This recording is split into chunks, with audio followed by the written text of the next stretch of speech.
Bonjour et bienvenue au 4e épisode de notre programme Paroles de la Louisiane.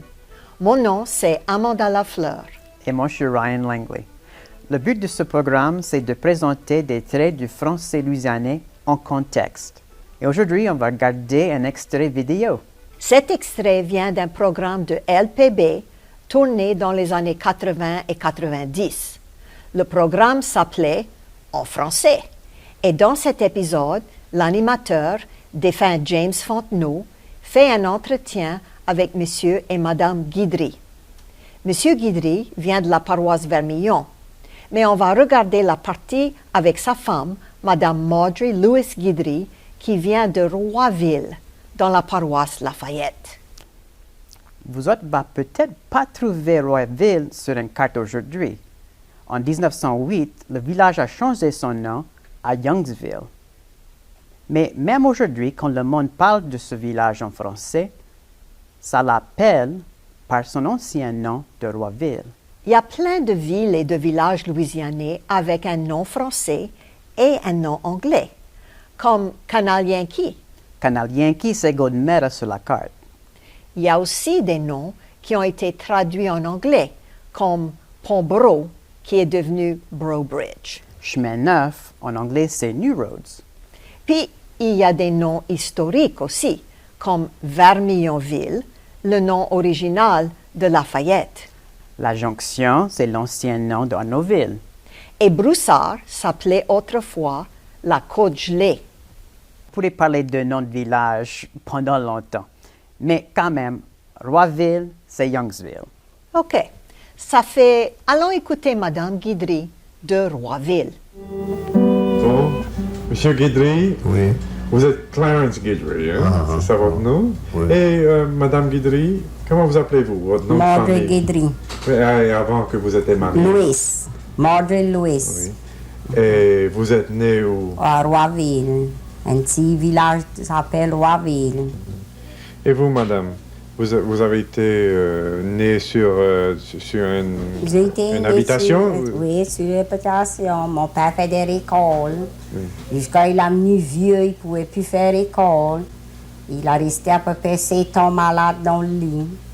Mais est-ce que c'était quelle sorte de récolte il faisait? Des cannes, du coton, du maïs, un petit peu de tout quelque chose il faisait. Oui. Et c'était la terre lui-même? Oui, c'était la terre à lui-même. Mon grand-père à moi avait à peu près 400 acres de terre, lui. Et est-ce que vous savez où il avait eu cette terre? Il l'avait acheté? Il a acheté ça, il a rabouré la terre avec il avait ses bœufs, là. Oui. C'est là où il a gagné tout seul avec des bœufs. Il n'avait pas de mulet dans ce temps-là. Il avait ses gros bœufs, là. Il a clédé ça, allé ses cannes, tout quelque chose, fait des rabourés avec ça. Et il a gagné 400 acres de terre. Et mon grand-père, c'était Leden Louis. Il avait tous ces terres, là, quand il a mouru, ouais. Ses enfants ont eu ça, ça a tout partagé ça. Il avait une halle sur sa place, là. Et c'était mon oncle qui courait ça. Il vendait tous ses bétails, les veaux. Eh bien, allons commencer au commencement. Madame Guidry dit « J'ai été et né ». Et puis a dit « Il a venu » et « Il a resté ». Oui, vous avez appris à l'école qu'il y a une catégorie de verbes qui sont conjugués avec être plutôt qu'avec avoir. Mais en Louisiane, on a tendance à utiliser avoir comme auxiliaire au passé composé, beaucoup plus, même pour les verbes comme venir, rester, retourner, etc. Et même quand ils ne sont pas transitifs. Mais pour être clair, ça ne veut pas dire qu'on ne se sert jamais de auxiliaire être. C'est ça. On a déjà parlé de la différence entre « il est mort » et « il a mouru » dans notre premier épisode. Oui. Et le verbe partir, c'est un autre exemple important. Par exemple, le monde va dire « j'ai parti » pour parler du passé, comme « j'ai parti parce que j'étais fatigué ». Mais la phrase « je suis parti » exprime une action en progrès ou proche. Quand je dis « je suis parti », c'est que je suis là, à la porte, sur le point de partir. Par exemple, je pourrais dire « Je suis partie à la grosserie. T'as besoin de lait ou de quelque chose? Ouais, ou bien la chanson Brasse dans le couche-couche, il dit « Je suis parti à ce matin au Texas ». Et il dit à sa belle qu'il faut lui dire si elle veut venir avec lui. C'est ça. Il est sur le point de partir. Ouais. OK, Ryan, dans l'entretien avec Madame Guidry, a dit « Il a venu vieux ». Tandis qu'on est après discuter pour cette famille de verbes, il faudrait noter que venir en Louisiane peut aussi avoir le sens de devenir. Absolument. Comme dans notre premier épisode avec Madame Bergeron a dit « Il a venu beaucoup malade ». Il y a un peu d'ambiguïté entre les verbes venir et devenir en Louisiane. Si on veut parler de l'origine de quelque chose ou de quelqu'un, il y a même des gens qui vont dire devenir, comme par exemple moi, je deviens de la paroisse évangéline. Mais il faut dire que c'est pas tout le monde qui dit ça. J'ai déjà entendu « je deviens de », mais pour nous autres au Bailly-Pigeon, par exemple, on dit « je viens de Bailly-Pigeon ». Ouais, c'est un usage qui varie selon la région. Mais dans l'autre sens, on entend proche partout du monde qui dit « il a venu malade » ou « la sauce vient épaisse ». Oui. Madame Guidry parle de sa famille et elle dit que son père fait des récoltes. Fédé sera peut-être nouveau pour le monde qui a pu regarder. Oui, fédé, c'est une variante de faisait. Encore une fois, c'est pas tout le monde qui dit ça. Il y a plein de gens qui vont dire faisait aussi, mais fédé, c'est une variante qui existe en Louisiane. Absolument. Puis il y a vadé aussi. J'ai déjà entendu des gens dire y vader pour y aller. Oui, et ça sonne peut-être un peu drôle pour quelqu'un qui l'attend pour la première fois, mais c'est pas si surprenant que ça. En latin, le verbe aller, c'est vadere. Il y avait ce son de deux dans la racine latine. Ça fait son papa fait des récoltes, il faisait récolte. Il était récolteur, fermier. Et il cultivait des cannes, c'est-à-dire des cannes à sucre, pluriel. Oui. De la canne à sucre. De maïs. Et en Louisiane, on dit maïs. C'est pas du maïs. Il faut mentionner que quand on dit maïs tout court, c'est du maïs pour nourrir les bêtes. Si c'est du maïs que les êtres humains vont manger, eh bien, on appelle ça du maïton, c'est-à-dire du maïs qui est tendre. Ça fait, on prononce pas le S final de maïs, mais le F final de bœuf va rester même au pluriel. Madame Guidry a pas dit des bœufs, mais des bœufs. Oui, ça c'est la norme ici en Louisiane. Et c'est plus ou moins pareil pour les œufs ou les œufs.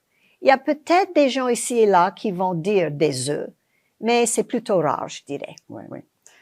Oui, des œufs, des bœufs, du maïs. Et en fait, il y a plein de choses intéressantes par rapport à la prononciation dans cet extrait. Madame Guidry dit que son père a rabouré la terre. Ah ouais. Pour certains mots en français louisianais, il y a une alternance de consonnes dites liquides, comme le E et le R. Il y a des gens qui disent calculer plutôt que calculer. La légende du loup-garou ici, c'est parfois la légende du rougarou. Oui, on a beaucoup de légendes de loup-garou en Louisiane. Il y a même un festival à Oman qui s'appelle Rougarou Fest. Ouais, OK. Ça, c'est vrai. Rougarou, c'est plutôt une tradition dans l'est de la Louisiane. Oui. Une chose qui va peut-être surprendre le monde qu'après regarder, c'est quand Madame Guidry dit « ses enfants a eu ça ». Ouais. L'affaire, c'est que la notion du pluriel est déjà indiquée dans le sujet « ses enfants ». Alors, le verbe n'a pas besoin de communiquer la notion de pluriel. Ici, c'est la conjugaison de la troisième personne du singulier qui vient en quelque sorte le mode par défaut. Oui, mais « ses enfants ont eu ça » peut se dire aussi en Louisiane. Oh oui, absolument. Mais si on a une phrase avec un sujet de nombre ambigu, c'est le verbe qui doit communiquer la notion du pluriel.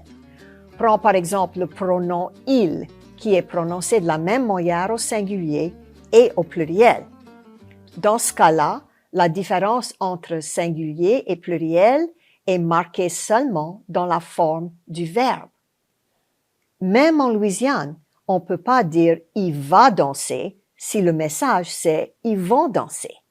Il n'y a que la forme du verbe qui distingue entre les deux. Enfin, tout ça pour dire qu'il y a beaucoup de variations possibles en français louisianien. Mais ça ne veut pas dire qu'il n'y a pas de règles. C'est ça. Le français en Louisiane a ses règles aussi. Toute langue ou variété de langue a sa grammaire, même si c'est pas codifié. Quelques dernières phrases à voir avant de partir. A dit un petit brin de tout quelque chose. Ça serait un petit peu de tout. Tout quelque chose, ou tout quelque chose, comme on dit, ça veut dire tout, ou tout ce qu'il y a. Et tout quelqu'un veut dire tout le monde. Une autre phrase, c'est mon oncle qui courait ça. C'est mon oncle qui gérait ça. Et il courait un hall. Ouais, une halle en France, c'est la place où on a le marché. Mais en Louisiane, une halle, c'est un magasin qui vend de la viande, des fois avec un abattoir attaché aussi. C'est ça que les Français appellent une boucherie. Et oui, pour nous autres, une boucherie, c'est un événement important dans notre culture traditionnelle.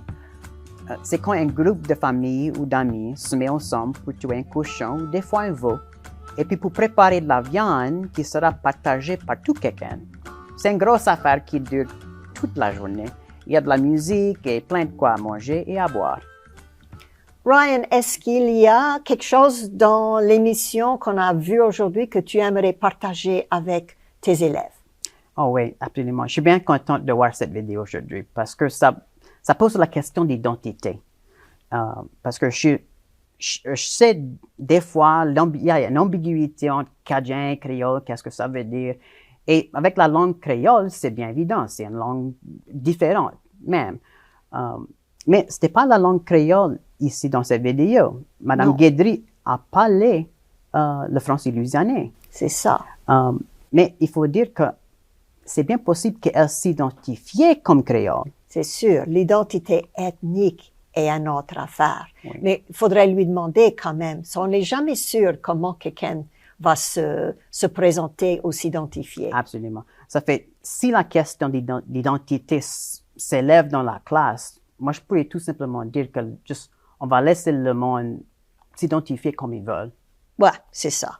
Et ces affaires d'étiquette ethnique et linguistique, c'est bien compliqué en Louisiane. Oh, absolument. Je sais que quand on a essayé de trouver un titre pour le dictionnaire que j'ai travaillé dessus, on a discuté longtemps parce qu'on voulait pas exclure un groupe ou un autre. On a fini par choisir le titre The Dictionary of Louisiana French as spoken in Cajun, Creole and American Indian communities. Donc, le dictionnaire du français louisianais comme parlé dans les communautés cajun, créole et amérindienne.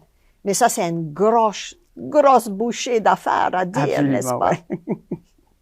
Mais on ne veut pas exclure. Absolument. Merci. Et si vous autres aimeriez voir d'autres épisodes du programme en français, allez sur le site des archives de LPB. Comme avec le théâtre cadien, il y a beaucoup à regarder là. Merci. On va se revoir la prochaine fois.